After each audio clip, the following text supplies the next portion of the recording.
suvda yuradigan mashina ko'rganmisiz? Mana BMW iX5.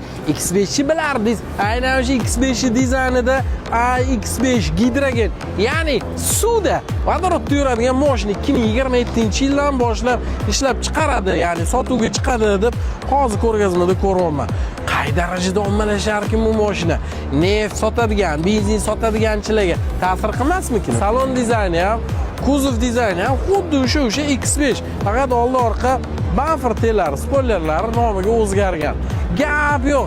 Ana endi benzin zapravkaga kirib o'tirmaysiz, soatlab tok elektrga tiqib zaryadkani ham to'ldirmaysiz. Aynan mashina zaryadka qiladigan stansiyalar, ya'ni zapravkalar ham ko'paysa, shundan kirasiz vodorodda, shundan nechidir minutda qo'lni bak qilasiz. Deyarli juda arzonga. Suvda yuradigan mashinalarda yurishga sekin-sekin o'tamiz, ishoning. BMW ham shu narsani o'sha boshlab yuboribdi. Bitta like bosib qo'ying-da, BMWcha hamma yaqinlaringizga tarqatib tashing. Lekin dizaynini o'zgartirmagan. O'sha qolargan. 2027-yilda chiqargan.